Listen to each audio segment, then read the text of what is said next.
Hey, welcome back to another week of my journey in becoming an electrician.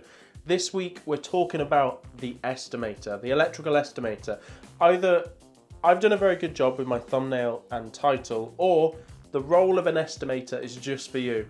Well, let's get started with week 32 of my journey in becoming an electrician.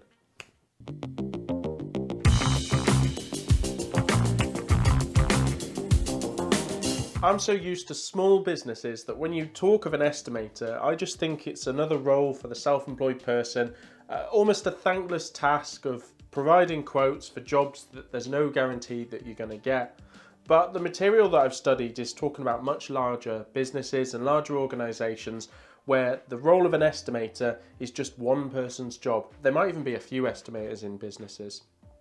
You know, it's one thing that impresses me about the electrical industry. There are so many different roles and places you can take it. If you want to be an estimator, go for it. If you want to work in electrical design, go for it. If you want to do installations, go for it. If you want to be self-employed, go for it. Work on renewables, work with motors, the list goes on. There are so many different options for electricians. Getting into the role of an estimator. The first thing I did this week was tap away on Google and find out how much an estimator earns. An employed estimator would earn about 10 grand more than the average electrician.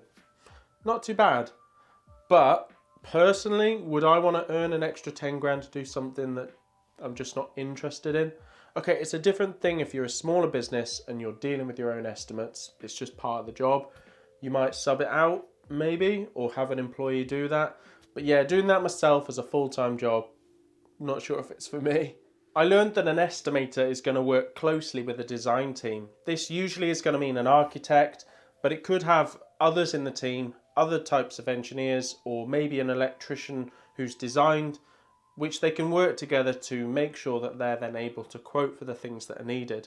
In fact, the estimator themselves is likely to be pretty highly qualified. They've got to have some knowledge of the design aspects and understand what they're estimating and putting together, haven't they? Regardless of whoever that estimator is, that design team can have effect on the timing and progress of the estimator's work. The estimator is going to have to consider the materials for a job as well as the labour for a job, both in man hours and the rate of pay. Some jobs might just be pulling cables through. Other jobs might be far more skilled and require trained electricians, where some of that might just be done by electricians' mates. So the setup of hours is going to need to be worked out by the estimator. Other considerations for the estimator is what the job's like. Are there difficulties in getting access to the site? Is timing an issue? Is other contractors an issue? Among many other things. Really, a site visit is going to be needed for any estimator. Otherwise, they're just taking that quote blind. Okay, so what else have they got to consider? Profit. They need to work out the company's profit on their estimate. Of course, every company has to make a profit on a job. That's what business is all about. But how is an estimator going to carry this out? My training material talked about the different paperwork that an estimator would need to produce. But it also talked about software, and let's be honest, everything is software based now, and there are loads of different design tools that work together with estimating tools that an estimator would use. A lot of training electricians don't realise that wholesalers provide their prices in, say, Excel sheets, which then are able to be imported into these softwares. So, that's right, I said software. Don't ask why I said that, but there you are. So, it makes the job of an estimator a lot easier than it once was. I'm not saying it's an easy job, but I'm saying that having all of that imported to be able to see all those prices just makes everyone's life a bit easier. The back and forth conversations and just digging, so much easier doing everything with software. Of course, the drawback to software is that it can get extremely expensive, but it is just a necessity of the job, I guess. I am glad that the industry has moved forward with software. It is a bit of a thankless task to provide these quotes or to provide these estimates for jobs because there's just no guarantee that you're going to win a job. I think more so this can be frustrating for smaller businesses because it's almost wasted time for sole traders. And not wasted time because you need to produce this, you need to be able to do this to get and win contracts, but that could very much be time wasted. So I'm glad that software has allowed it to make this role easier. I would be interested if any of you could help me by telling me what software you use for providing electrical quotes, for producing estimates that take all of these things that we've discussed into account. One piece of software that I've had to play with is EasyPV. And I used a company where I was able to work out the solar array, and then I was able to import all of the supplies that I needed, that I chose, into that wholesaler's website, and made the purchasing a lot easier.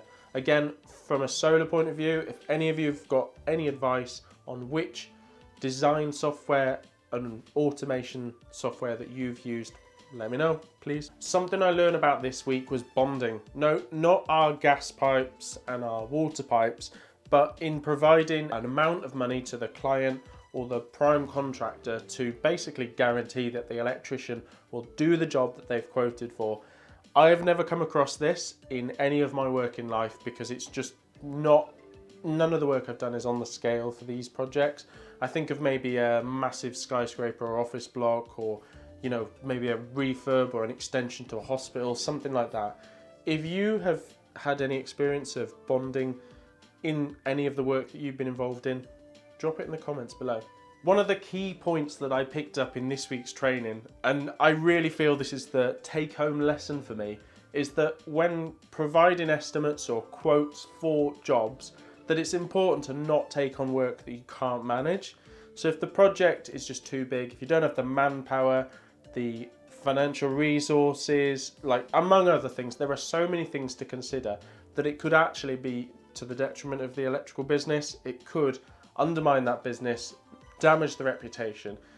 And I get it, we all want to take on that extra job, that job that we just haven't done before, that seems out of our reach, you know, and then we've done that one and we can go from there and keep. But it's also a balance, isn't it? We've got to balance the long-term reputation. What if we can't fulfill that contract?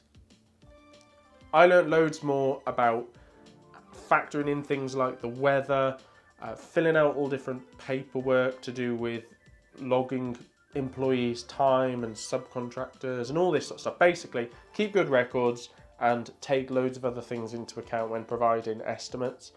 That's the takeaway. Anyway, that is it for this week. We'll get back to electrical knowledge next week.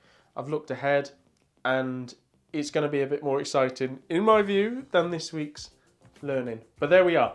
Thank you for joining me. Please drop a like, subscribe if you haven't.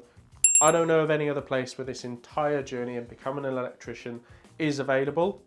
There is so much more to come on this channel as well. You'll just have to watch out, hey? See you next week.